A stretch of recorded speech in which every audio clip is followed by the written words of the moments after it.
Selamat siang Tribuners, Anda sedang menyaksikan live update Tribun News bersama saya Firdanada. Kami akan menyajikan informasi terkini dan menarik untuk Anda yang dilaporkan secara langsung oleh reporter kami di lapangan. Dan inilah live update selengkapnya.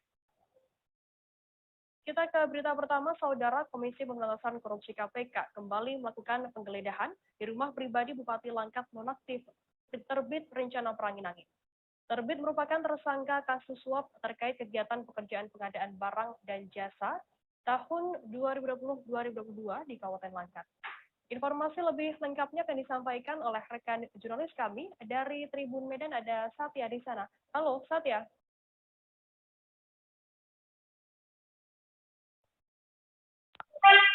Halo, selamat siang Firda. Satya, bisa Anda informasikan terkait bagaimana saat ini kondisi dari rumah Bupati Langkat terbit rencana Perangin-Angin? Baik Firda, untuk kondisi terkini pasca digeledah secara paksa oleh KPK, rumah Bupati sepi akan aktivitas dari pekerja ataupun keluarga yang menempati rumah tersebut Firda.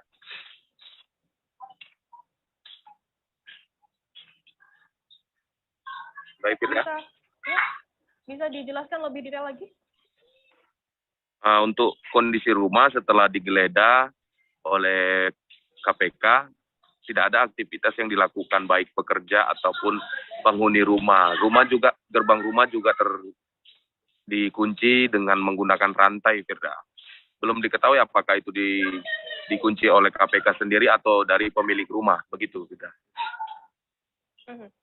Kemudian terkait adanya penjara atau kerangkeng manusia di dalam rumah terbit rencana Perangin-Angin sendiri, bagaimana pemeriksaan sementara dari pihak kepolisian sendiri? Baik, untuk pemeriksaan masih dilakukannya penyelidikan lebih lanjut, namun penghuni dari kerangkeng itu sudah dipindahkan, artinya sudah dievakuasi dan sebagian juga sudah dijemput oleh keluarganya masing-masing, Firda. Namun belum diketahui apa hasil dari pemeriksaan, apakah mereka itu disiksa atau bagaimana yang diberitahukan oleh Polda Sumut karena kecanduan atau tempat rehabilitasi mesti menunggu, Firda. Kemudian bagaimana untuk proses dari kasus yang saat ini menjerat dari terbit rencana Perangin-Angin sendiri? Baik, untuk kasus korupsinya sendiri, dugaan korupsi masih ditangani didalami oleh KPK. Untuk kasus pelanggaran atau perbudakan modernnya, saat ini Komnas HAM juga tengah melakukan pemeriksaan atau penyelidikan lebih lanjut mengenai adanya perbudakan modern yang dilakukan oleh Bupati terbit rencana. Baik, terima kasih rekan jurnalis dari Tribun Medan Satya atas laporan Anda. Selamat bertugas kembali. Oke. Kita beralih ke informasi selanjutnya, Saudara. Diana Sari, seorang narapidana pelanggaran syariat Islam, ambruk setelah menerima hukuman cambuk ke-17 kali di atas panggung di halaman Kejaksaan Negeri Aceh Barat di Melaboh pada Selasa 25 Januari. Ia harus menerima hukuman cambuk sebanyak 100 kali lantaran terbukti bersalah melakukan jarimah zina yang diatur Kanun nomor 6 tahun 2014 tentang hukum jinayat. Informasi lebih lengkapnya akan disampaikan oleh rekan jurnalis kami dari Serambi News Indonesia, ada Sa'dul Bahri di sana. Halo Sa'dul.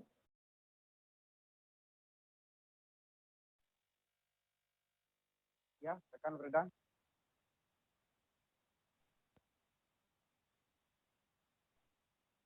Halo rekan Sa'dul.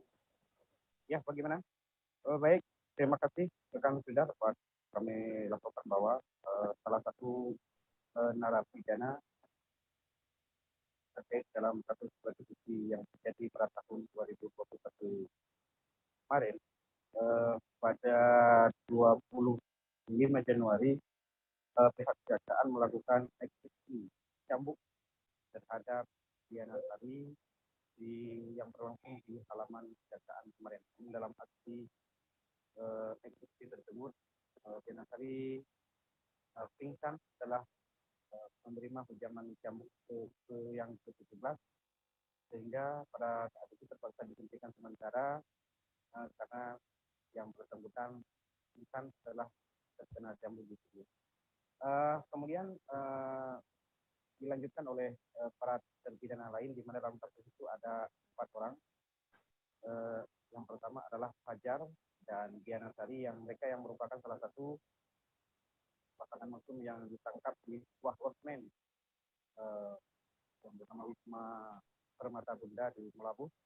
Kemudian dua lagi yang merupakan sebagai penyedia tempat, yaitu Agus Salim dan Makti. Mereka masing-masing juga menerima hukuman cambuk sebanyak 100 kali cambuk. Kemudian setelah yang dua ini selesai, maka Diana tadi setelah diperiksa medis dan dilakukan pemeriksaan, setelah dinyatakan siap untuk menjalani kembali dicambuk, maka dilanjutkan kembali dari 17 hingga 100. Namun di akhir cambukan yang 100, Diana tadi juga mengalami pingsan karena kesakitan di bagian tubuhnya. Demikian rekan Frida. Kemudian bagaimana sikap pemerintah sendiri dalam mendukung eksekusi cambuk terhadap pelanggar syariat Islam di Aceh? Ya, saat ini pemerintah Aceh Barat, umumnya Aceh, ini sedang menggalakkan syariat Islam, di mana setiap yang melakukan pelanggaran syariat Islam ini tentu akan mendapatkan sanksi sesuai dengan perbuatan yang mereka lakukan. Nah, pemerintah sendiri sangat mendukung eksekusi ini dalam menjalankan syariat Islam sebagai salah satu efek jerah terhadap para tersangka, agar harapan ke depan hal yang sama tidak akan terulang lagi, sehingga ini menjadi sebuah edukasi atau pembelajaran terhadap masyarakat agar tidak melakukan hal-hal yang bisa terlibat dalam pelanggaran syariat Islam di bumi Aceh ini. Demikian rekan Frida. Baik, terima kasih rekan jurnalis dari Seram News Indonesia, Sadul Bari, atas laporan Anda. Selamat bertugas kembali. Kita beralih ke informasi selanjutnya, Saudara. Direktorat Dipolerut Berhamkam Polri bersama Dirpoler Polda Kalimantan Timur berhasil mengungkap tindak pidana pengangkutan kayu ilegal di perairan Sungai Mahakam Kabupaten Kutai Kartanegara. Dalam pengungkapan ini, Polerut gabungan berhasil mengamankan barang bukti sebanyak 1.300 atau 4.000 kubik batang kayu tanpa dokumen. Barang bukti tersebut diamankan di 2 tempat yang berbeda. Untuk mengetahui informasi lebih lengkapnya, saat ini kami sudah tersambung dengan jurnalis dari Tribun Kaltim, ada Rita Lavenia di sana. Halo Rita. Ya, halo Firda dan Tribuners. Rita, bisa Anda informasikan bagaimana kronologi awal kasus illegal logging ini bisa terungkap oleh pihak kepolisian?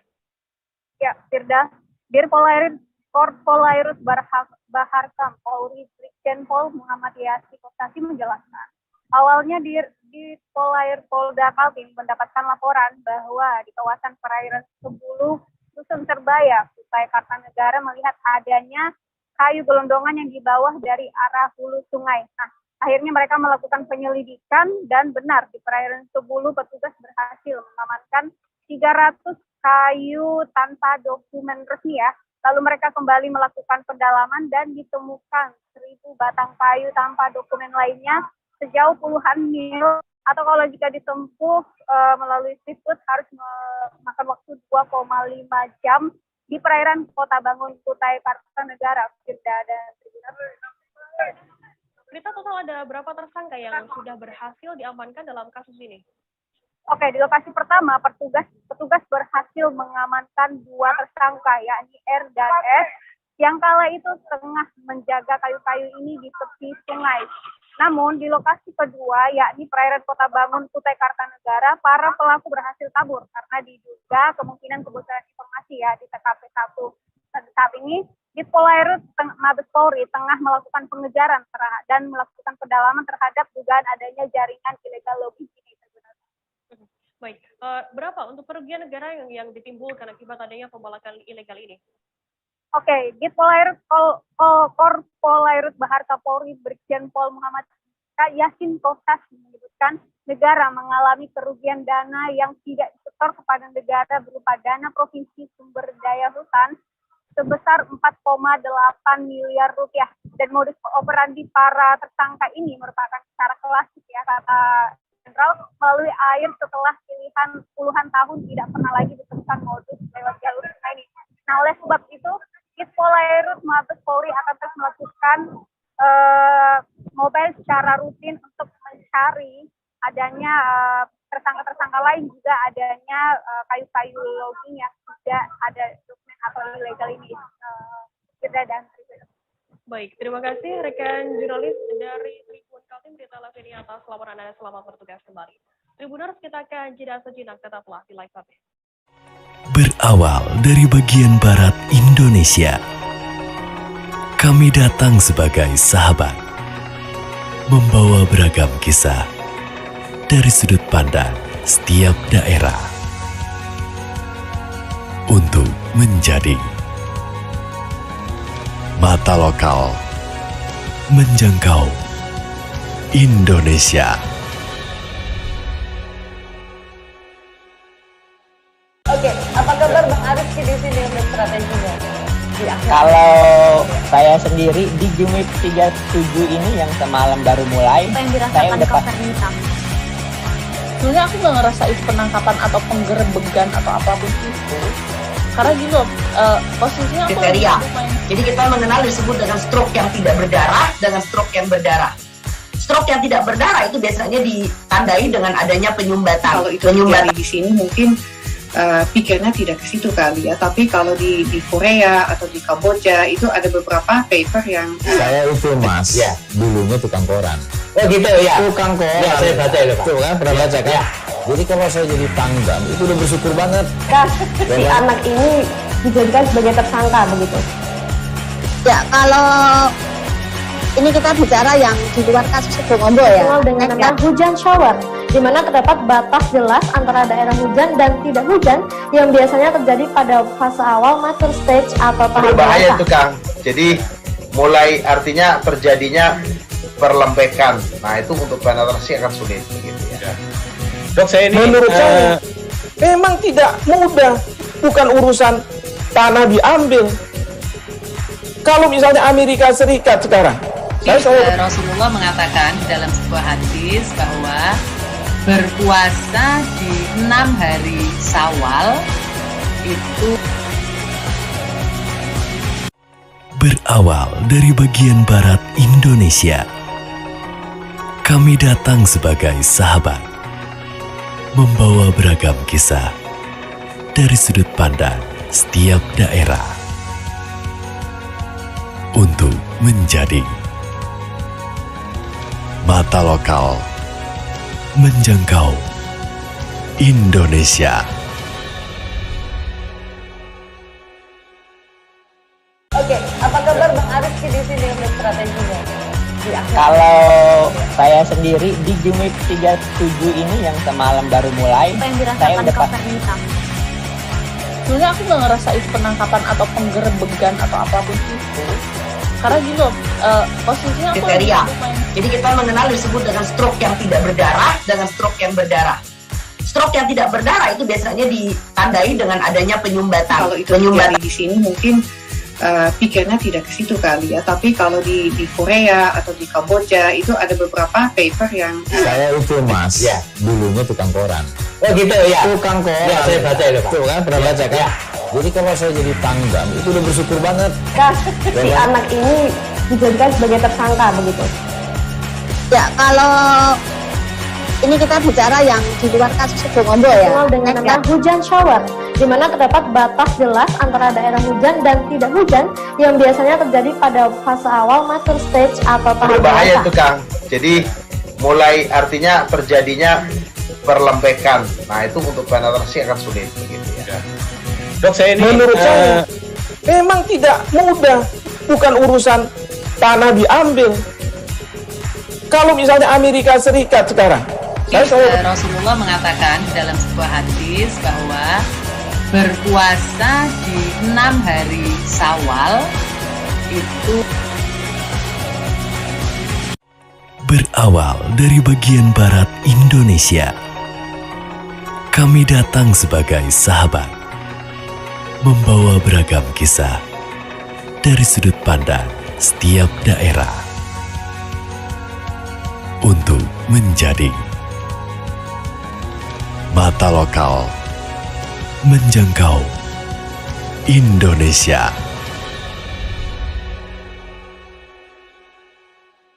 Oke, apa kabar Bang Arif di sini untuk strateginya? Kalau saya sendiri di Jumip 37 ini yang semalam baru mulai, saya udah sebenarnya aku nggak ngerasain penangkapan atau penggerebekan atau apapun itu, karena gini loh, posisinya aku kriteria. Jadi kita mengenal disebut dengan stroke yang tidak berdarah dengan stroke yang berdarah. Stroke yang tidak berdarah itu biasanya ditandai dengan adanya penyumbatan. Kalau itu terjadi di sini mungkin pikirnya tidak ke situ kali ya, tapi kalau di Korea atau di Kamboja itu ada beberapa paper yang saya itu mas, ya dulunya tukang koran. Oh gitu ya. Tukang koran. Ya, saya baca itu Pak. Tuh kan pernah baca kan? Ya. Jadi kalau saya jadi Pangdam itu udah bersyukur banget. Si anak ini dijadikan sebagai tersangka begitu. Ya, kalau ini kita bicara yang di luar kasus Sebongombo ya. Dengan nama hujan shower, di mana terdapat batas jelas antara daerah hujan dan tidak hujan yang biasanya terjadi pada fase awal mature stage atau tahap berbahaya itu Kang. Jadi mulai artinya terjadinya perlembekan. Nah itu untuk penetrasi akan sulit begitu ya. Dok, saya ini menurut saya memang tidak mudah, bukan urusan tanah diambil. Kalau misalnya Amerika Serikat sekarang, Rasulullah mengatakan di dalam sebuah hadis bahwa berpuasa di 6 hari Syawal itu berawal dari bagian barat Indonesia. Kami datang sebagai sahabat, membawa beragam kisah dari sudut pandang setiap daerah untuk menjadi mata lokal menjangkau Indonesia. Oke, apa kabar Bang Arif di sini untuk strateginya? Kalau saya sendiri di Jumip 37 ini yang semalam baru mulai, saya udah pasti. Sebenarnya aku nggak ngerasain penangkapan atau penggerebekan atau apapun itu, karena gini loh, posisinya aku kriteria. Jadi kita mengenal disebut dengan stroke yang tidak berdarah dengan stroke yang berdarah. Stroke yang tidak berdarah itu biasanya ditandai dengan adanya penyumbatan. Kalau itu terjadi di sini mungkin pikirnya tidak ke situ kali ya, tapi kalau di Korea atau di Kamboja itu ada beberapa paper yang saya itu mas, ya dulunya tukang koran. Oh gitu ya. Tukang koran. Ya, saya baca itu Pak. Tuh kan pernah baca kan? Ya. Jadi kalau saya jadi Pangdam itu udah bersyukur banget. Si anak ini dijadikan sebagai tersangka begitu. Ya, kalau ini kita bicara yang di luar kasus Sebongombo ya. Dengan nama hujan shower, di mana terdapat batas jelas antara daerah hujan dan tidak hujan yang biasanya terjadi pada fase awal mature stage atau tahap berbahaya itu Kang. Jadi mulai artinya terjadinya perlembekan. Nah itu untuk penetrasi akan sulit begitu ya. Dok, saya ini menurut saya memang tidak mudah, bukan urusan tanah diambil. Kalau misalnya Amerika Serikat sekarang, Rasulullah mengatakan di dalam sebuah hadis bahwa berpuasa di 6 hari Syawal itu berawal dari bagian barat Indonesia. Kami datang sebagai sahabat, membawa beragam kisah dari sudut pandang setiap daerah untuk menjadi mata lokal menjangkau Indonesia. Oke, apa kabar Bang Arif di sini untuk strateginya? Kalau saya sendiri di Jumip 37 ini yang semalam baru mulai, saya udah pasti. Sebenarnya aku nggak ngerasain penangkapan atau penggerebekan atau apapun itu, karena gini loh, posisinya aku kriteria. Jadi kita mengenal disebut dengan stroke yang tidak berdarah dengan stroke yang berdarah. Stroke yang tidak berdarah itu biasanya ditandai dengan adanya penyumbatan. Kalau itu terjadi di sini mungkin pikirnya tidak ke situ kali ya, tapi kalau di Korea atau di Kamboja itu ada beberapa paper yang saya itu mas, ya dulunya tukang koran. Oh gitu ya. Tukang koran. Ya, saya baca itu Pak. Tuh kan pernah baca kan? Ya. Jadi kalau saya jadi Pangdam itu udah bersyukur banget. Si anak ini dijadikan sebagai tersangka begitu. Ya, kalau ini kita bicara yang di luar kasus Situbondo ya. Dengan nama hujan shower, di mana terdapat batas jelas antara daerah hujan dan tidak hujan yang biasanya terjadi pada fase awal mature stage atau tahap berbahaya itu Kang. Jadi mulai artinya terjadinya perlembekan. Nah itu untuk penetrasi akan sulit gitu ya. Dok, saya ini menurut saya memang tidak mudah, bukan urusan tanah diambil. Kalau misalnya Amerika Serikat sekarang, Rasulullah mengatakan dalam sebuah hadis bahwa berpuasa di 6 hari Syawal itu berawal dari bagian barat Indonesia. Kami datang sebagai sahabat, membawa beragam kisah dari sudut pandang setiap daerah untuk menjadi mata lokal menjangkau Indonesia. Oke, apa kabar Bang Arifki di sini untuk strateginya? Kalau saya sendiri di Jumip 37 ini yang semalam baru mulai, Apa yang saya dirasakan udah Kapten Hitam? Sebenarnya aku nggak ngerasain penangkapan atau penggerebegan atau apapun itu. Karena gini loh, posisinya aku kriteria. Jadi kita mengenal disebut dengan stroke yang tidak berdarah dengan stroke yang berdarah. Stroke yang tidak berdarah itu biasanya ditandai dengan adanya penyumbatan. Kalau itu terjadi di sini mungkin pikirnya tidak ke situ kali ya. Tapi kalau di Korea atau di Kamboja itu ada beberapa paper yang Saya itu Mas, dulunya tukang koran. Oh gitu ya. Tukang koran. Ya, saya baca itu Pak. Tuh kan pernah baca kan? Jadi kalau saya jadi Pangdam itu udah bersyukur banget. Si anak ini dijadikan sebagai tersangka begitu. Ya, kalau ini kita bicara yang di luar kasus Situbondo ya. Dengan nama hujan shower, di mana terdapat batas jelas antara daerah hujan dan tidak hujan yang biasanya terjadi pada fase awal mature stage atau tahap berbahaya itu Kang. Jadi mulai artinya terjadinya perlembekan. Nah itu untuk penetrasi akan sulit gitu ya. Dok, saya ini menurut saya memang tidak mudah, bukan urusan tanah diambil.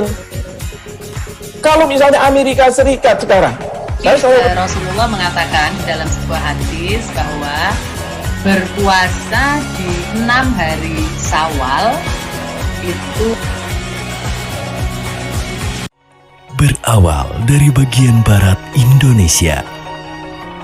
Kami datang sebagai sahabat, membawa beragam kisah dari sudut pandang setiap daerah untuk menjadi mata lokal menjangkau Indonesia. Oke, apa kabar Bang Arifki di sini untuk strateginya? Kalau saya sendiri di Jumip 37 ini yang semalam baru mulai, Apa yang saya dirasakan udah Kapten Hitam? Sebenarnya aku nggak ngerasain penangkapan atau penggerebegan atau apapun itu. Karena gini loh, posisinya aku kriteria. Jadi kita mengenal disebut dengan stroke yang tidak berdarah dengan stroke yang berdarah. Stroke yang tidak berdarah itu biasanya ditandai dengan adanya penyumbatan. kalau itu terjadi di sini mungkin pikirnya tidak ke situ kali ya. Tapi kalau di Korea atau di Kamboja itu ada beberapa paper yang Saya itu Mas, dulunya tukang koran. Oh gitu ya. Tukang koran. Ya, saya baca itu Pak. Tuh kan pernah baca kan? Jadi kalau saya jadi Pangdam itu udah bersyukur banget. Si anak ini dijadikan sebagai tersangka begitu. Ya, kalau ini kita bicara yang di luar kasus Situbondo ya. Dengan nama hujan shower, di mana terdapat batas jelas antara daerah hujan dan tidak hujan yang biasanya terjadi pada fase awal mature stage atau tahap berbahaya itu Kang. Jadi mulai artinya terjadinya perlembekan. Nah itu untuk penetrasi akan sulit gitu ya. Dok, saya ini menurut saya memang tidak mudah, bukan urusan tanah diambil. Kalau misalnya Amerika Serikat sekarang, Rasulullah mengatakan dalam sebuah hadis bahwa berpuasa di 6 hari Syawal itu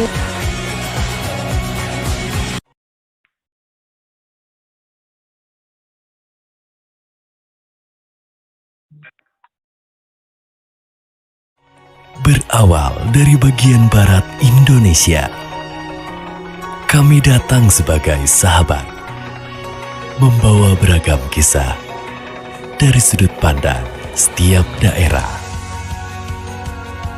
untuk menjadi mata lokal menjangkau Indonesia. Oke, apa kabar Bang Arif sih di sini untuk strateginya? Kalau saya sendiri di Jumip 37 ini yang semalam baru mulai, Apa yang saya dirasakan udah Kak Fernita? Sebenarnya aku nggak ngerasain penangkapan atau penggerebegan atau apapun itu. Karena gini loh, posisinya aku Kriteria. Jadi kita mengenal disebut dengan stroke yang tidak berdarah dengan stroke yang berdarah. Stroke yang tidak berdarah itu biasanya ditandai dengan adanya penyumbatan. Kalau itu terjadi di sini mungkin pikirnya tidak ke situ kali ya, tapi kalau di Korea atau di Kamboja itu ada beberapa paper yang Saya itu mas, dulunya tukang koran. Oh gitu ya. Tukang koran. Ya, saya baca itu, Pak. Tuh kan, pernah baca kan? Jadi kalau saya jadi pangdam, itu udah bersyukur banget. Kak, si anak ini dijadikan sebagai tersangka begitu. Ya, kalau ini kita bicara yang di luar kasus Situbondo ya. Dengan nama hujan shower, di mana terdapat batas jelas antara daerah hujan dan tidak hujan yang biasanya terjadi pada fase awal mature stage atau tahap Berbahaya dewasa. itu Kang. Jadi mulai artinya terjadinya perlembekan. Terima kasih Anda masih bersama kami di Live Update. Kita beralih ke informasi selanjutnya, Saudara. Ruang radiologi Rumah Sakit Royal Prima disegel Pemkot Jambi lantaran dibangun di atas drainase. Penyegelan itu dipicu sekira 15 meter bagian bangunan ruang radiologi dibangun di atas drainase. Bangunan yang disegel tersebut sudah berdiri sejak 3 tahun yang lalu. Akibat penyegelan oleh Pemkot Jambi ini, tidak ada aktivitas medis dan sejenisnya di dalam ruang radiologi yang dan juga terganggu. Informasi lebih lengkapnya akan disampaikan oleh rekan jurnalis kami dari Tribun Jambi. Ada Rara yang akan melaporkannya langsung dari sana. Halo Rara. Ya, halo rekan Firda. Ya. Rara, bisa Anda informasikan bagaimana untuk kronologi Rumah Sakit Royal Prima ini disegel oleh Pemkot? Ya, rekan Firda, memang Rumah Sakit Royal Prima ini sudah berdiri sejak lama ya, namun tidak semua bagian dari Rumah Sakit Royal Prima ini disegel oleh Pemkot. Beberapa hari lalu, sebelum adanya penyegelan, pemerintah Kota Jambi juga mendapat laporan dari masyarakat ataupun dari aliansi sejumlah masyarakat bahwasanya beberapa titik di Kota Jambi ini ada bangunan-bangunan yang berdiri di atas drainase dan itu memang biasanya tidak sesuai IMB karena dalam IMB juga tidak memperbolehkan pelaku usaha ataupun pemilik gedung mendirikan bangunannya di atas drainase, sehingga itu merupakan tindak lanjut pemerintah Kota Jambi melalui PPNS untuk menyegel tempat tersebut. Begitu rekan Firda. Rara, siapa yang turun untuk menyegel Rumah Sakit Royal Prima ini?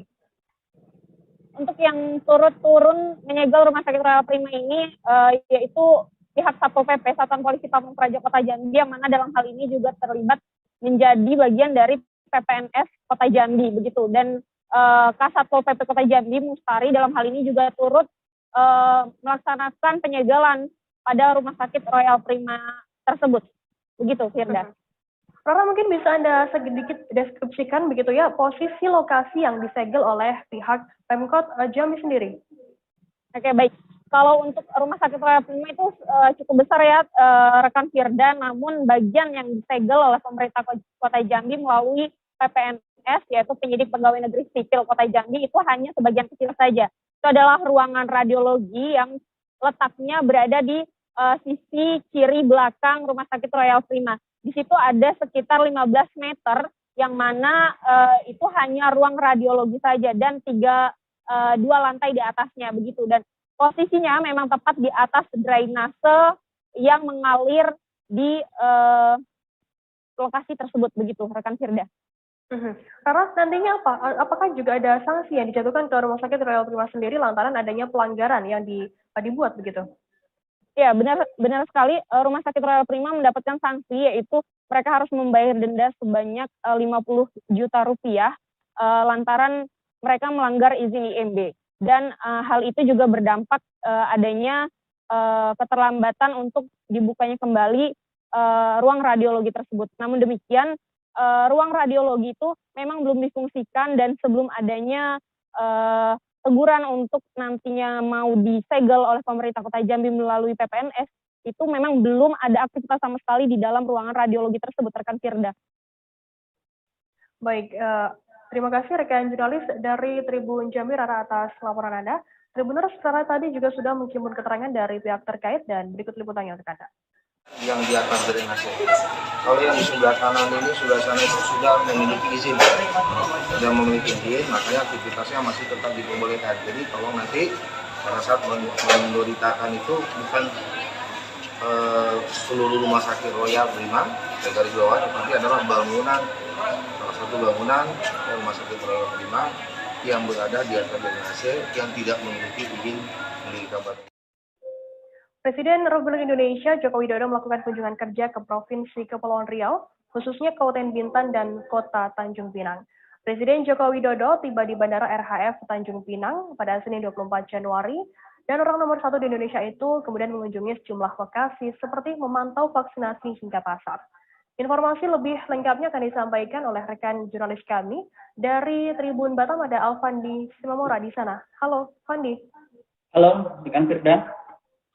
Bisa Anda informasikan saat kunjungan di Jokowi di Bintan sendiri, salah satunya di tempat pelaksanaan vaksinasi begitu. Bagaimana suasana keramaian masyarakat sendiri dan mulai jam berapa? Baik rekan Frida, untuk suasana terkait kunjungan Presiden Joko Widodo di Kabupaten Bintan, khususnya di lokasi pelaksanaan vaksinasi yang berada di kawasan Simpang Lagoy, Kabupaten Bintan itu cukup ramai, mulai dari simpang pintu masuk dari kawasan wisata Lagoy hingga lokasi pelaksanaan vaksinasi di Community Center Simpang Lagoy Tribunus, di mana saat itu masyarakat mulai ramai sekitar pukul 8 menunggu kehadiran Presiden Joko Widodo di lokasi pelaksanaan vaksin. Namun karena Presiden belum muncul, masyarakat sebagian pulang dan kembali datang sekitar pukul 1 hingga menunggu kedatangan Presiden pukul 2:30 lewat. Kemudian apakah juga ada masyarakat yang menerobos pas Pampres begitu untuk berfoto dan meminta kaos dari Presiden Jokowi? Saat kedatangan Presiden Jokowi atau pemantauan pelaksanaan vaksin di Community Center yang diadakan di Simpang Lagoy itu ada beberapa masyarakat yang nekat menerobos pengamanan dari Pas Pampres. Salah satunya seorang ibu rumah tangga bernama Nelly yang saat itu nekat menerobos pengamanan daripada Pas Pampres yang hingga saat itu sampai terjatuh, dan hal itu pun menjadi perhatian daripada Presiden, sehingga ibu rumah tangga itu langsung dipanggil Presiden untuk memberikan kaos dari Presiden dan berfoto bersama. Selain itu juga ada seorang ibu rumah tangga juga yang nekat menerobos, namun dirinya tidak bisa berfoto bersama dengan Presiden, dan Presiden memberikan baju kaos kepada ibu rumah tangga tersebut. Kemudian apa agenda kunjungan dari Jokowi sendiri ke Bintan sendiri dan berkunjung ke mana saja, bisa dijelaskan secara detail? Oke, baik rekan Firda, untuk agenda kunjungan Presiden Joko Widodo di kawasan Lagoy Bintan, salah satunya ingin melakukan pertemuan bilateral dengan Perdana Menteri Singapura. Salah satunya membahas terkait kerjasama travel bubble antara Singapura dengan Indonesia, khususnya di Provinsi Kepri. Salah satunya di daerah Nongsa Batam dan juga di kawasan wisata Lagoy Kabupaten Bintan. Selanjutnya membahas terkait pertumbuhan ekonomi antara kedua negara. Setelah melakukan pertemuan itu, Presiden Jokowi langsung melakukan pemantauan vaksinasi di Community Center yang berada di Simpang Lagoy. Setelah itu beliau langsung menuju kawasan Kek Galang Batang, salah satunya di salah satu PT yang ada di sana, yaitu PT Bay, untuk melakukan launching pengiriman.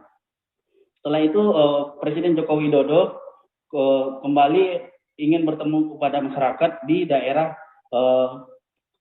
Komplek Bintan Center yang ada di Kota Tanjung Pinang. dan lanjut pulang melalui Bandara Airhaib Kota Tanjung Pinang. Sekian rekan Firda. Terima kasih rekan jurnalis dari Tribun Batam Alfandi atas laporan Anda. Kita beralih ke informasi selanjutnya, Saudara. Dekan Nonaktif FISIP UNRI, Syafri Harto, pada Selasa 25 Januari menjalani sidang perdana di Pengadilan Negeri Pekanbaru. Yang menjadi terdakwa dalam kasus pencabulan terhadap mahasiswinya jurusan Hubungan Internasional FISIP UNRI berinisial L. Agenda sidang perdana yakni membacakan surat dakwaan oleh jaksa penuntut umum. Informasi lebih lengkapnya akan disampaikan oleh rekan jurnalis kami dari Tribun Pekanbaru, ada Rizky Armanda. Halo Rizky. Ya, halo Firda. Bisa Anda ceritakan mungkin suasana jalannya sidang perdana kasus dugaan pencabulan oleh Syafri ini? Ya, baik. Dapat saya laporkan bahwa sidang perdana kasus dugaan pencabulan dengan terdakwa Dekan FISIP UNRI nonaktif berinisial SH ini digelar pada Selasa kemarin sekitar pukul 10:10 waktu Indonesia Barat. Dan pada sidang perdana kali ini agendanya adalah pembacaan surat dakwaan oleh jaksa penuntut umum, di mana tim JPU ini merupakan gabungan dari Jaksa Kejati Riau dan juga Kejaksaan Negeri Pekanbaru. Sidang memang dinyatakan tertutup untuk umum, padahal para pengunjung sudah duduk di kursi untuk menyaksikan jalannya persidangan dan hasilnya para pengunjung meninggalkan ruang sidang dan menyisakan majelis hakim, tim jaksa penuntut umum dan juga tim dari penasihat hukum terdakwa. Sementara untuk terdakwa sendiri, SH menjalani sidang lewat video conference karena SH masih berada dalam rutan Polda Riau. Dan tim JPU sendiri dipimpin oleh Asisten Pidana Umum Kejati Riau dan bersamanya ada beberapa orang jaksa senior yang ikut dalam sidang kali ini. Dan surat dakwaan tertuang dalam 15 lembar dokumen dan pembacaan surat dakwaan dilakukan secara bergiliran oleh tim jaksa penuntut umum. Dan atas dakwaan jaksa penuntut umum itu, pihak terdakwa lewat penasihat hukumnya menyatakan keberatan atau eksepsi dan langsung dibacakan pada saat itu, dan untuk kemudian nanti akan ditanggapi oleh tim jaksa penuntut umum, begitu Firda. Rizky, dengan FISIP ini didakwa dengan pasal berlapis gitu, bisa Anda rincikan terkait hal ini? Ya, dalam perkara ini terdakwa SH dijerat pasal berlapis oleh jaksa penuntut umum. Di antaranya JPU mendakwa SH dengan dakwaan primer melanggar pasal 289 KUHP, subsidiar melanggar pasal 294 ayat 2 kedua KUHP, dan lebih subsidiar melanggar pasal 281 kedua KUHP. Begitu Firda. Setelah pembacaan dakwaan begitu dari JPU, apa agenda sidang selanjutnya yang harus dihadapi oleh Dekan FISIP ini? Ya, setelah agenda pembacaan surat dakwaan pada hari Selasa kemarin, maka selanjutnya sidang rencananya akan digelar pada Selasa pekan depan dengan agenda pembacaan tanggapan dari pihak jaksa penuntut umum atas eksepsi yang sudah disampaikan oleh pihak terdakwa sebelumnya, yang juga dibacakan bersamaan setelah pembacaan surat dakwaan oleh tim jaksa penuntut umum pada Selasa kemarin, begitu. Baik, terima kasih rekan jurnalis dari Tribun Pekanbaru, Rizky Armanda atas laporan Anda. Tribuners, jurnalis kami tadi juga sudah menghimpun keterangan dari pihak terkait dan berikut liputannya untuk Anda. Bahwa agenda hari ini kami dari tim JPU membacakan surat dakwaan. Jadi sudah kami bacakan. Jadi agenda ini dari penasihat hukum, dia menyatakan eksepsi, jadi keberatan atas dakwaan kami. Itu untuk dakwaan sendiri Pak, itu berapa lembar Pak yang dibacakan tadi? Kalau lembar itu lebih kurang 15 lembar yang kami bacakan secara bergantian di depan majelis hakim sama di pihak terdakwa. Lalu untuk atas eksepsi ini Pak, ini bagaimana keyakinan kita menghadapi eksepsi dari terdakwa? Baik, jadi kalau eksepsi ini kami nanti membuat nota pendapat atas keberatan dari eksepsi itu, dan kami meminta waktu kepada Yang Mulia Majelis Hakim itu 1 minggu, dan kami tim akan menyatakan pendapat bersama tim nantinya. Kenapa terdakwa tidak dihadirkan? Kalau terdakwa tidak dihadirkan, ya pertama ini kan ada masa pandemi, jadi terdakwa ada di rutan Polda secara virtual dan juga masalah pandemi, jadi untuk mencegah penyakit corona ini. Itu memang sesuai KUHP, memang dibenarkan Pak untuk sidang dakwaan ini digelar secara tertutup? Baik, kalau masalah ini kan masalah pandemi, jadi memang mengatakan kejadian ini kan masalah satu itu pertama dengan kesusilaan. Jadi itu memang perkara ini ditutup untuk Kita beralih ke informasi selanjutnya, Saudara. Seorang terdakwa penyuap Bupati Kolaka Timur atau Koltim, Andi Merianur, dituntut 2 tahun 2 bulan penjara. Diketahui terdakwa penyuap itu adalah Kepala Badan Penanggulangan Bencana Daerah Kolaka Timur atau Kepala BPBD Koltim Ansarullah. Kepala BPBD Koltim Ansarullah menjalani sidang pembacaan tuntutan di ruangan Cakra Pengadilan Negeri Kendari pada Selasa 25 Januari pagi. Informasi lebih lengkapnya akan disampaikan oleh rekan jurnalis kami dari Tribun News Ultra, ada Sri Rahayu di sana. Halo Sri.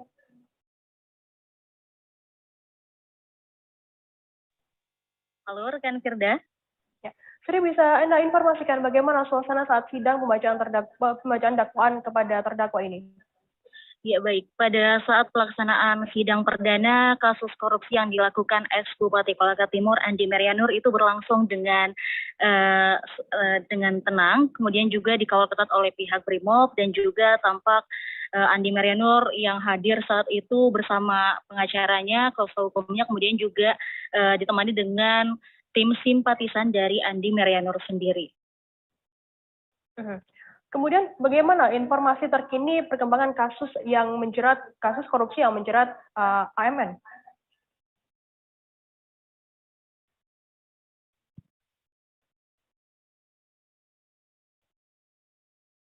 Halo rekan Sri?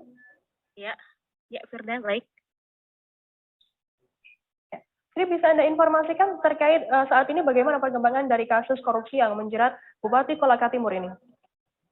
Ya, untuk update terkininya sendiri, tepatnya kemarin pada Selasa 25 Januari 2022 merupakan sidang perdana dari kasus korupsi yang menjerat ex-Bupati Kolaka Timur yang berlangsung di Pengadilan Negeri Kendari yang dipimpin oleh Wakil Ketua PN Kendari Ronald Saforibia, diikuti tim kuasa hukum Andi Merianur dan salah satunya Afifuddin Matara. Untuk diketahui bahwa diketahui bahwa Andi Merianur didakwa melanggar pasal 12 huruf A junto pasal 18 Undang-Undang. Ya baik, Undang-Undang. Dikatakan jaksa penuntut umum sendiri terkait kasus korupsi dari Bupati Kolaka Timur ini. Ya baik. JPU KPK Agus Prasetya mengatakan Kepala BPBD Koltim Ansarullah meminta kepada terdakwa Andi Merianur untuk menangani 2 proyek perencanaan. Kedua proyek itu adalah pertama perencanaan kegiatan belanja jasa konsultasi, perencanaan pekerjaan 2 unit jembatan Kecamatan Uesi senilai 714 juta rupiah. Ansarullah kemudian memberikan fee sebanyak 30% kepada terdakwa Andi Merianur dari 2 proyek itu secara bertahap. Pertama yakni 25 juta rupiah dan tahap kedua yaitu 225 juta rupiah. Baik, terima kasih rekan jurnalis dari Tribun News Ultra, Sri Rahayu atas laporan Anda. Selamat bertugas kembali. Kita beralih ke informasi selanjutnya, Saudara. Kecelakaan beruntun yang melibatkan 3 unit kendaraan terjadi di depan kantor PT Timah TPK Kota Pangkal Pinang, Kepulauan Bangka Belitung pada Selasa 25 Januari. Kecelakaan yang melibatkan 1 unit truk dan 2 unit minibus. Truk mati mesin dan rem tangan tak berfungsi saat diberhentikan di pos penjagaan kantor PT Timah. Untuk mengetahui informasi lebih lengkapnya, saat ini kami sudah tersambung dengan jurnalis dari Bangka Pos, ada Cepi Marlianto di sana. Halo, Cepi. Halo Firda. CP, bisa Anda informasikan bagaimana kronologi kecelakaan tersebut terjadi? Baik, memang kecelakaan beruntun yang melibatkan 3 unit kendaraan, seperti 1 unit truk dan 2 unit minibus warna putih dan silver terjadi di Kota Pangkal Pinang, Kepulauan Bangka Belitung pada Senin siang. Kecelakaan beruntun tersebut terjadi tepat di depan pintu gerbang kantor PT Timah di Kota Pangkal Pinang pada Senin sekitar pukul 2 siang kemarin. Di mana akibat kecelakaan kronologi kecelakaan tersebut bermula dari sebuah truk yang hendak masuk ke dalam truk bermuatan besi, pipa besi dan koil yang hendak masuk menuju ke perkantoran PT Timah. Di mana saat itu tiba-tiba mesin mobil kemudian mati dan rem tangan tidak berfungsi. Kemudian truk tersebut mundur dengan kencang dan menabrak 1 unit minibus warna hitam dan 1 unit minibus warna silver, di mana untuk kerusakan paling parah tersendiri terjadi kepada 1 unit mobil minibus warna silver setelah terseret kurang lebih sekitar 20 km. Di mana menurut keterangan dari sopir sendiri, Sarip memang mengatakan dirinya sendiri memang mengetahui bahwa di belakang kendaraannya atau truk berwarna biru tersebut terdapat 2 jenis minibus, di mana yang saat itu memang akan sama-sama hendak masuk ke dalam perkantoran PT Timah. Namun entah kenapa kemudian mesin truk tersebut kemudian mati dan rem tangan tidak berfungsi hingga akhirnya kemudian dengan kondisi jalan yang terjal, kemudian truk tersebut menghantam 2 unit minibus yang berada di belakangnya. Begitu rekan Firda. CP, dalam kejadian kecelakaan tersebut apakah juga ada korban jiwa ataupun korban luka? Ya, baik. Memang beruntungnya dalam kejadian tersebut tidak ada korban jiwa, akan tetapi pengemudi maupun penumpang dari 1 unit minibus berwarna putih, di mana yang saat itu mengangkut tiga orang, di mana satunya merupakan lansia dan 2 lainnya merupakan balita umur 2 tahun dan 4 tahun, tidak mengalami luka yang serius. Akan tetapi untuk sang sopir sendiri memang sempat dilarikan ke rumah sakit lantaran bahu sebelah kanan terbentur oleh badan mobil truk yang saat itu mundur dengan cepatnya dan menghantam mobil minibus tersebut. Begitu rekan Firda. Tindakan apa yang dialami yang kemudian dilakukan oleh pihak kepolisian sendiri guna mengatasi kecelakaan beruntun tersebut? Ya baik, memang sampai saat ini kepolisian dalam hal ini dari Satlantas Polres Pangkal Pinang telah melakukan upaya penyelidikan dan pemeriksaan sang sopir, di mana hal itu polisi menduga ada kelalaian dari sang sopir sendiri yang tidak menerapkan safety, di mana dalam saat berhenti seharusnya kendaraan mobil diganjal dengan sebuah balok. Kemudian sang sopir juga diduga tidak melakukan cek dan recheck kendaraan sebelum digunakan. Hal itu juga yang sampai saat ini masih didalami oleh aparat kepolisian, di mana untuk sang sopir sendiri dipersangkakan melanggar pasal 310 ayat 1 dan pasal 310 ayat 2 Undang-Undang Nomor 22 tahun 2009 tentang lalu lintas dan angkutan jalan, di mana sang sopir sendiri dikenakan sanksi tilang dan kendaraan truk tersebut ditahan hingga batas waktu yang belum ditentukan. Hal itu guna memberikan efek jera kepada sang sopir agar kejadian tersebut tidak terulang kembali. Begitu rekan Firda. Baik, terima kasih rekan jurnalis dari Bangka Pos, CP Marianto, atas laporan Anda. Selamat bertugas kembali. Dan tadi Tribuners CP juga sudah menghimpun keterangan dari pihak terkait, dan berikut liputannya untuk Anda. Mati lah ya. Terus di starter nggak kuat starter. Starter. Rem tangan udah ditarik sama Pak. Oh, terjebol juga. Pas ngeling, mesinnya kan bisa ditahan dengan gigi. Nggak masuk. Nggak masuk saking kencangnya. Ini berapa ini muatan ini? 12 ton. 12 ton tadi. Barang apa aja yang dibawa tadi selain dari pipa? Pipa sama koil. Kejadian ini kan terjadi di dekat pintu masuk ke Satpam PT Timah. Nah, jadi pada saat mobil truk tadi masuk diperiksa oleh security. Nah, mungkin ini kemungkinan kami belum ngecek apakah remnya ini berfungsi ketika mesinnya hidup atau tidak.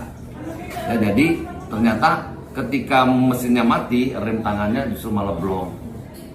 Jelas dari kendaraan karena apapun ceritanya kejadian tadi karena kelalaian dari sopir tadi. Bobotnya kita belum melihat ininya berapa yang dibuat karena nanti kita akan cek kirnya juga apakah kir sesuai dengan jumlah angkutan.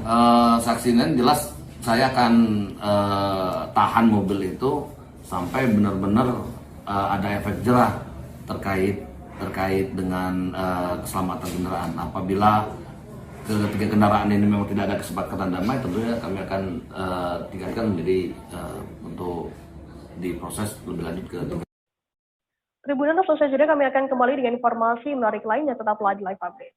Oke, apa kabar Bang Arief di sini untuk strateginya? Kalau saya sendiri di Jumip 37 ini yang semalam baru mulai, Apa yang saya dirasakan udah Kak Fernita? Sebenarnya aku nggak ngerasain penangkapan atau penggerebegan atau apapun itu. Karena gini loh, posisinya aku kriteria. Jadi kita mengenal disebut dengan stroke yang tidak berdarah dengan stroke yang berdarah. Stroke yang tidak berdarah itu biasanya ditandai dengan adanya penyumbatan. Kalau itu terjadi di sini mungkin pikirnya tidak ke situ kali ya, tapi kalau di Korea atau di Kamboja itu ada beberapa paper yang Saya itu Mas, ya, dulunya tukang koran. Oh gitu ya. Tukang koran. Ya, saya baca itu Pak. Tuh kan, pernah baca kan? Ya. Jadi kalau saya jadi pangdam itu udah bersyukur banget. Si anak ini dijadikan sebagai tersangka begitu. Ya, kalau ini kita bicara yang di luar kasus Situbondo ya. Dengan nama hujan shower, di mana terdapat batas jelas antara daerah hujan dan tidak hujan yang biasanya terjadi pada fase awal mature stage atau tahap Berbahaya dewasa. itu Kang. Jadi mulai artinya terjadinya perlembekan. Nah itu untuk penetrasi akan sulit begitu ya. Dok, saya ini menurut saya memang tidak mudah, bukan urusan tanah diambil. Kalau misalnya Amerika Serikat sekarang, Rasulullah mengatakan dalam sebuah hadis bahwa berpuasa di 6 hari Syawal itu Berawal dari bagian barat Indonesia, kami datang sebagai sahabat, membawa beragam kisah dari sudut pandang setiap daerah untuk menjadi mata lokal menjangkau Indonesia.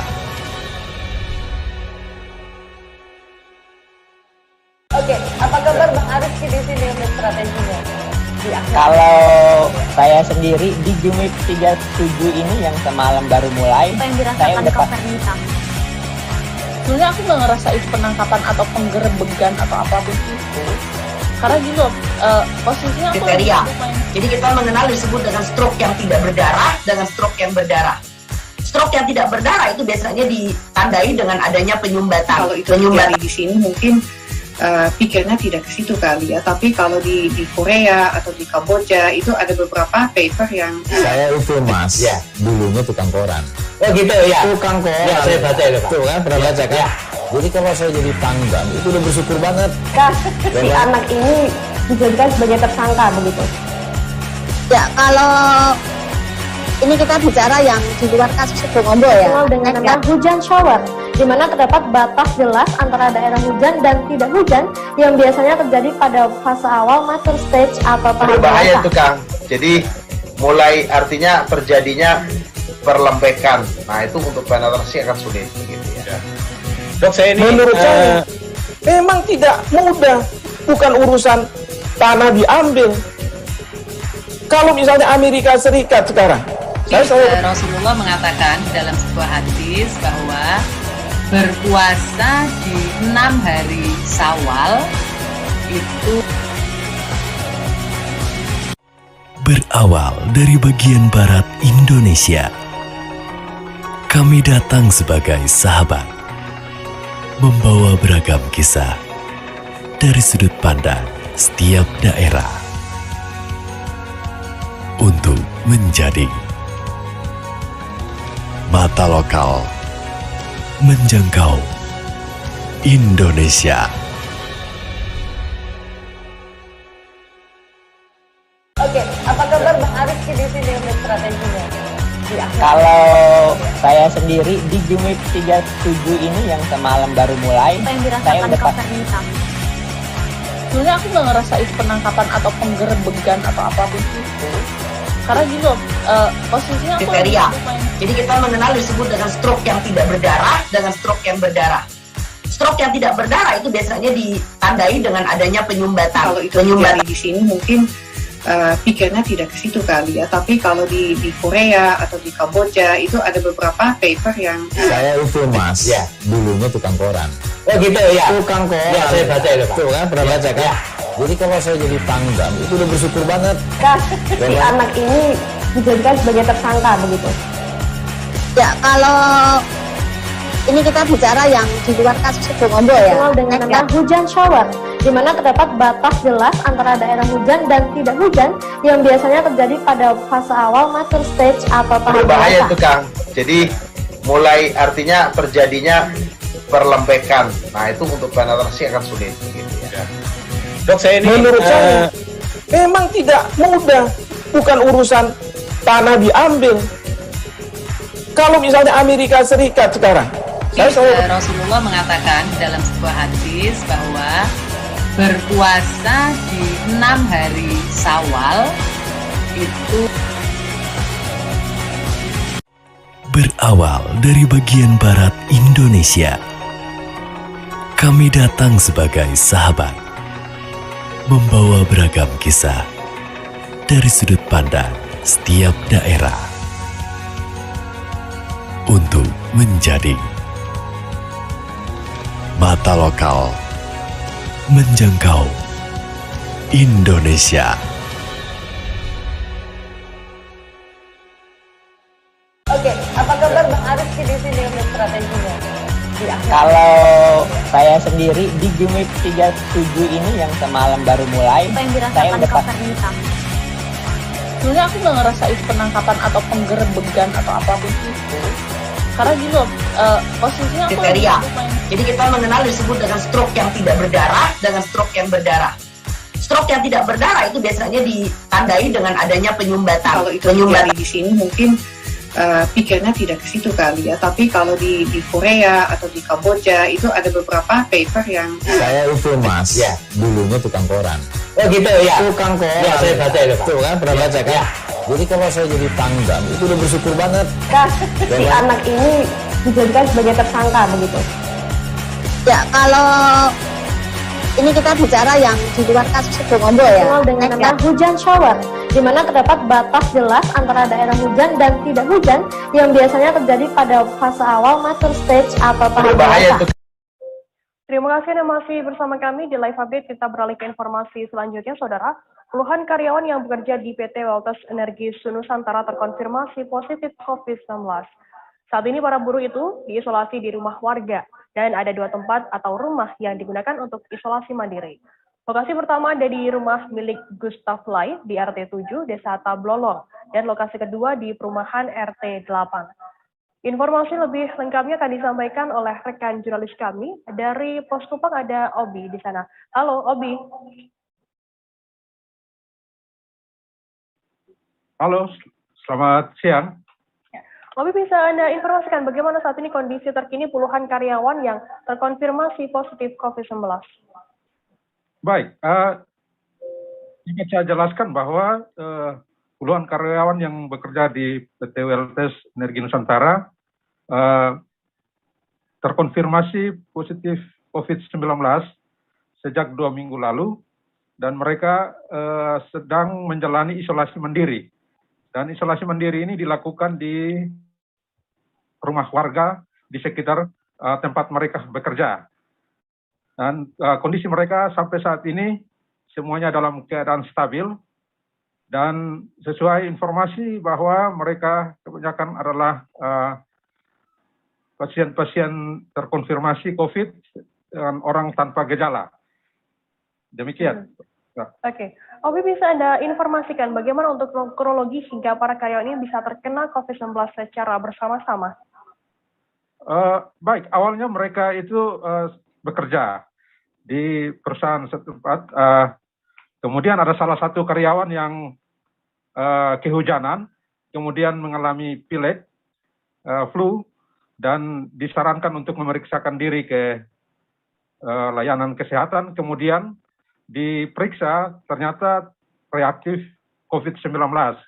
Oleh karena itu, pihak perusahaan melakukan tracing kontak, berkomunikasi dengan pihak Puskesmas Batak T, dan ternyata hasil tracing kontak ini menemukan puluhan lainnya yang juga reaktif COVID-19. Demikian, Mbak. Obi, apa yang kemudian dilakukan oleh pihak kesehatan sendiri terkait untuk menangani hal tersebut? Apakah mereka juga rutin akan dipantau atau seperti apa? Setelah mereka terkonfirmasi positif COVID-19, pihak perusahaan langsung berkomunikasi dengan pihak kesehatan dan melakukan penanganan. Dalam hal ini, mereka diisolasi mandiri atau dikarantina mandiri di 2 rumah warga di sekitar perusahaan. Kemudian untuk pengawasan dilakukan baik dari perusahaan, dari dinas kesehatan, dan juga oleh TNI dan Polri setempat. Dan setiap saat mereka terus dipantau agar mereka tidak melakukan kontak dengan warga di sekitar. Demikian. Baik, terima kasih rekan jurnalis dari Pos Kupang Obi atas laporan Anda. Dan tadi Tribuners, Obi juga sudah menghimpun keterangan dari Koko Firmanto, Manajer Konstruksi PT Weltes Energi Nusantara. Berikut liputannya untuk Anda. Ini kan kita sudah dari awal Pak ya, itu sudah ada beberapa karyawan kita yang terindikasi COVID. Nah ini langsung kita isolasi Pak. Jadi kita sewa beberapa rumah. Di sini kita ada sewa 2 rumah Pak. Yang satu di sini dan yang satunya di area seberang situ Pak ya. Jadi kita khususkan untuk karyawan yang sudah positif itu kita karantinakan di sini Pak. Ini sebenarnya sudah sesuai dengan anjuran yang disampaikan dari Puskesmas Pak ya. Jadi dari Puskesmas dan dari Polsek. Nah ini sudah menyampaikan ke kita. Oh lebih baik dilokalisir, nanti cari rumah, nanti untuk pengamanan sama monitoring kesehatan nanti akan dilakukan sama Polsek dan ini kerjasama dengan Puskesmas Batak T. Jadi kurang lebihnya seperti itu Pak. Untuk makan minum, nah yang di sini kita sediakan Pak. Jadi 3 kali sehari kita sediakan. Ada berapa Pak yang terakhir yang terkonfirmasi positif? Yang terakhir, data terakhir kemarin Pak ya, kita ada total 78. Iya. Ya, itu masih menunggu hasilnya sekarang. Sudah. Dari 78. Dari 78 ini bahkan ini Pak. Dari 78 ini kan bergelombang Pak ya. Ratusan murid sekolah dasar negeri di usia 6 hingga 11 tahun di Kabupaten Goa, Sulawesi Selatan divaksin COVID-19. Lokasinya di halaman SDN Mangasa dan SDN Mangasa 1, Jalan Pelantikang, Kelurahan Pandang-Pandang, Kecamatan Somba Opu, Goa. Sejumlah anak tampak menutup wajah dan memeluk orang tuanya ketika hendak disuntik vaksin. Informasi lebih lengkapnya akan disampaikan oleh rekan jurnalis kami dari Tribun Timur, ada Sayyid Zulfadli di sana. Halo, Sayyid. Ya, Firda. Sayyid, bisa Anda informasikan bagaimana suasana vaksinasi anak usia 6 hingga 11 tahun di 2 SDN tersebut? Sebelum melakukan vaksinasi bagi murid yang usianya 6 sampai 11 tahun ini, pihak sekolah bersama kelurahan melakukan sosialisasi kepada para murid, pada para wali murid. Alhasil pasca hari H vaksinasi itu antusias wali murid membawa anaknya sangat baik gitu kita. Untuk target vaksinasi sendiri di SD Mangasa total ada berapa? Dari target yang ditetapkan oleh kepala sekolah bahwa pihaknya menargetkan sekitar 200 lebih yang akan divaksin. Saat pelaksanaan vaksinasi sendiri di SDN ini, apakah juga ada penolakan begitu atau ada anak-anak yang histeris ketika disuntik vaksin? Ya, seperti diketahui bahwa vaksinasi bagi murid SD ini berlangsung stres juga, sebab beberapa anak karena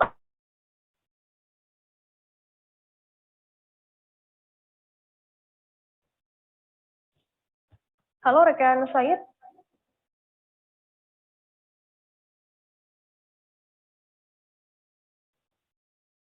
Halo.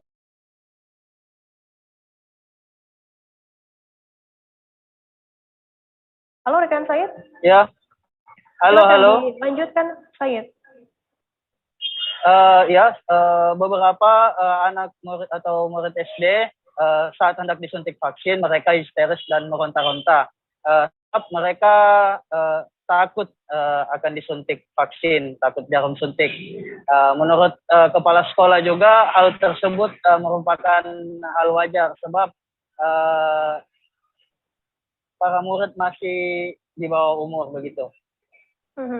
Baik, terima kasih rekan jurnalis dari Tribun Timur, saya Zulfadli atas laporan Anda. Selamat bertugas kembali. Tadi Tribuners, jurnalis kami juga sudah menghimpun keterangan dari Mukminin, Kepala Sekolah SDN Mangasa 1, dan juga Lurah Katangka Hikmatullah. Berikut liputannya untuk Anda.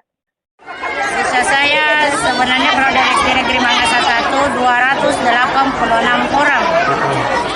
Tapi ini kita belum tahu berapa yang datang ini vaksin dan berapa yang belum.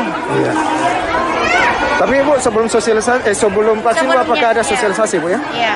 Sebelum saya ada vaksinasi di sekolah kami, saya adakan sosialisasi waktu hari Sabtu yang lalu.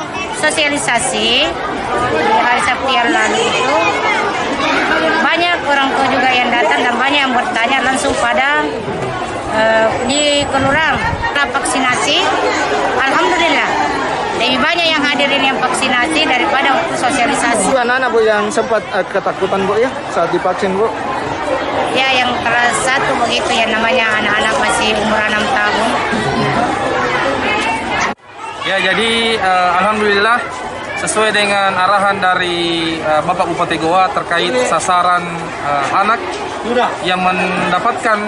yang ingin mendapatkan vaksin COVID-19 pada umur 6-11 tahun, alhamdulillah berjalan dengan lancar. Saat ini dari 5 sekolah yang telah di Kelurahan Katangka, sudah sebanyak 4 sekolah telah melaksanakan kegiatan vaksin COVID-19 untuk umur 6-11 tahun. Jadi sasarannya memang siswa SD kali ini, Pak Lurah? Betul. Jadi memang kembali lagi dalam rangka memutus mata rantai COVID-19, tentunya sasaran untuk anak 6-11 tahun ini perlu divaksin. Salah satunya adalah melindungi anak-anak terkena wabah COVID-19. Pemerintah Kota Palembang resmi menunda penyelenggaraan Festival Sungai Sekanak Lambidaro. Festival tersebut akan digelar pada 5 hingga 6 Februari mendatang. Sebelumnya, festival tersebut menjadi pembuka event pariwisata di awal tahun 2022, yakni pada 29 hingga 30 Januari. Untuk mengetahui informasi lebih detailnya, kami sudah tersambung dengan jurnalis dari Tribun Sumsel, ada Sri Hidayatun di sana. Halo, Sri. Halo, Firda. Ya, Sri, bisa Anda informasikan mengapa Festival Sungai Sekanak Lambidaro ini diundur sepekan pelaksanaannya? Ya, Firda, seperti ketahui, awal rencananya Festival Sungai Sekanak Lambidaro ini akan dibuka pada akhir pekan ini. Namun, karena event ini akan lebih digaungkan lagi ke tingkat internasional dan akan menjadi pusat perhatian banyak orang, sehingga pemerintah Kota Palembang mengundurkannya event ini menjadi pekan depan, yakni mulai tanggal 5 hingga 6 Februari mendatang. Sehingga diharapkan dapat memberikan wisatawan, maksud saya menarik wisatawan untuk datang ke Kota Palembang, Firda. Sri, apa konsep yang dihadirkan dalam Festival Sungai Sekanak Lambidaro ini? Ya, berdasarkan konsep yang seperti sebelumnya telah dijelaskan, Festival Sungai Sekanak Lambidaro ini nantinya di sepanjang Sungai Sekanak Lambidaro ini akan disuguhi berbagai macam kegiatan, dan salah satunya juga pengunjung akan dimanjakan dengan aneka ragam makanan khas Palembang. Tak hanya itu, di lokasi nantinya juga akan banyak sekali stand pameran pada saat Festival Sekanak Lambidaro yang digelar selama 2 hari ini, mulai dari pameran UKM, hasil kerajinan kerajinan dari para UMKM dan lain sebagainya. Dan nantinya juga akan ada festival komunitas, Instagram foto, vlog konten, Lambidaru Fashion Show, gerakan tanam pohon, tabur benih, serta berbagai macam permainan rakyat lainnya, Firda. Kemudian saat ini, bagaimana persiapan jelang Festival Sungai Sekanak Lambidaru? Ya, jelang Festival Sungai Sekanak Lambidaru ini terus dilakukan oleh pemerintah Kota Palembang dan Balai Besar Wilayah Sungai, Sumatera Wilayah 8. Ini terus dipercantik, dilakukan lagi berbagai macam percantikan, maksud kami seperti di jembatannya sudah mulai dicat, sudah tuh ada tanaman-tanaman hidroponik yang ada di sana dan ditambah-tambah lagi ornamen-ornamen khas Palembang yang ada di sana. Dan beberapa waktu lalu juga Gubernur Jateng itu Ganjar Pranowo juga datang melihat dan memuji keindahan Sungai Sekanak Lambidaru yang bakal juga akan diikuti di wilayahnya gitu, Firda. Baik, terima kasih rekan jurnalis dari Tribun Sumsel, Sri Hidayatun atas laporan Anda. Selamat bertugas kembali. Kita beralih ke informasi selanjutnya, Saudara. Satlantas Polres Madiun menangkap terduga pelaku tabrak lari di tol kilometer 622A, ruas Madiun, Surabaya, tepatnya masuk Desa Klemutan, Kecamatan Saradan, Kabupaten Madiun, Jawa Timur pada Selasa 25 Januari. Menurut Kasat Lantas Polres Madiun, AKP Firman, terduga pelaku diamankan di Kabupaten Sidoarjo. Terduga pelaku sopir tronton tersebut berhasil diamankan di sebuah pangkalan truk.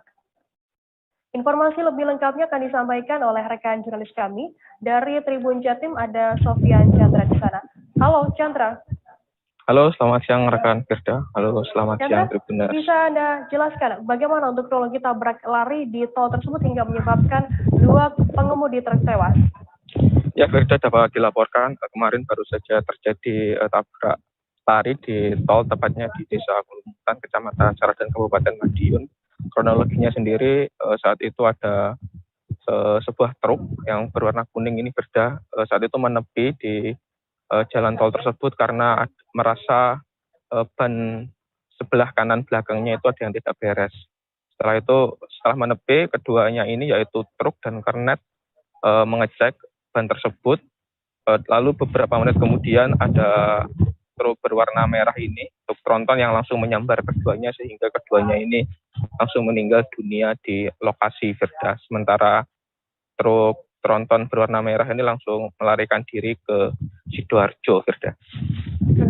Chandra, bisa Anda informasikan terkait bagaimana penangkapan dari pelaku sendiri yang kabarnya kabur ke Sidoarjo ini?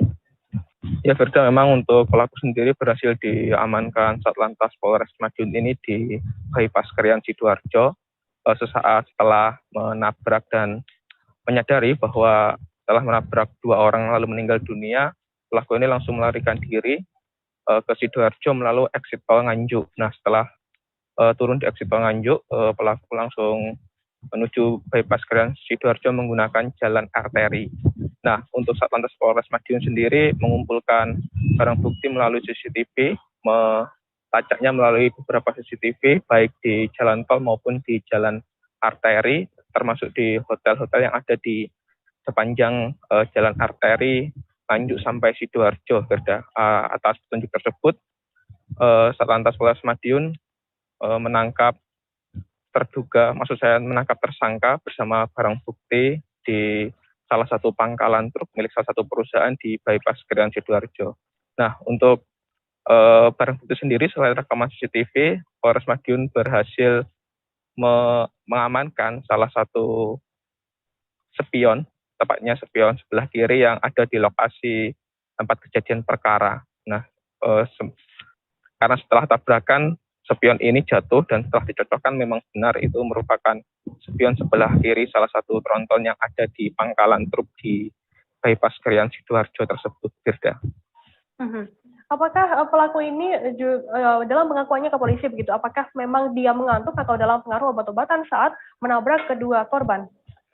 Untuk laporan sementara ini belum keluar, Firda, apakah dalam pengaruh obat-obatan. Sementara Satlantas Polres Madiun ini sudah mengirimkan hasil tes urin namun hasilnya belum keluar. Tapi Satlantas Polres Madiun menemukan fakta baru, yaitu pelaku ini sempat berusaha mengaburkan barang bukti setelah spionnya ini rusak, dia mencoba mengganti spion yang baru Firda agar tidak diketemukan bekas tabrakan. Namun ternyata spionnya ini tidak sesuai spek, jadi tidak sama antara kanan dan kiri, dan hal tersebut semakin memperkuat bahwa truk atau tronton inilah yang menjadi pelaku tabrakan di tol Madiun Surabaya, Firda.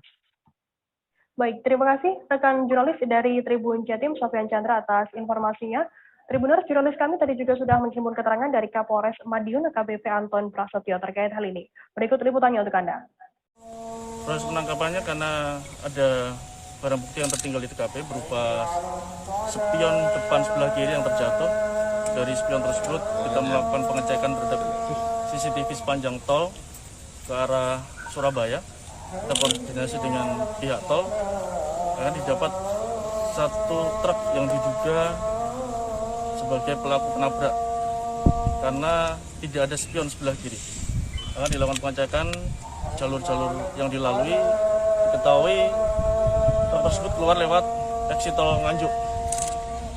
Nah, kita dalami, ternyata di bak truk tersebut ada PT perusahaan tertentu yang akhirnya kita tahu bahwa memiliki depo di daerah Krian Sidoarjo. Nah, kita koordinasi dengan Satlantas Sidoarjo dan mengamankan truk yang diduga sebagai pelaku tabrak lari di Krian Sidoarjo bersama pengemudi yang berada di sekitar TKP. Pelaku sempat menghilangkan barang bukti, Pak? Pelaku sempat menghilangkan barang bukti dengan mengganti spion dengan spion yang baru. Tapi kita cek kondisi fisik truk bahwa spion tersebut berbeda spek-speknya dengan yang sebelah kanan. Dan kita lihat ada lecet di sebelah depan, sama juga ada percikan darah di posisi belakang ban. Akhirnya kita periksa, kita amankan supir truk, dan supir truk mengakui bahwa telah melakukan penabrakan di daerah Madiun. Sejumlah wali murid dan masyarakat di Kecamatan Waru menyegel Sekolah Dasar Sumber Waru 1 Pamekasan, Madura pada Selasa 25 Januari. Penyegelan ini muncul pasca rotasi kepala sekolah yang dilakukan Dinas Pendidikan dan Kebudayaan Pamekasan pada Senin 24 Januari. Jumlah wali murid ini meminta kepala sekolah SD Sumber Waru yang lama tidak diganti. Informasi lebih lengkapnya akan disampaikan oleh rekan jurnalis kami dari Tribun Madura, ada Kuswanto Ferdian. Halo Kuswanto. Halo rekan Firda, bersama dengan saya Kuswanto Ferdian, reporter tribunmadura.com di Kabupaten Pamekasan.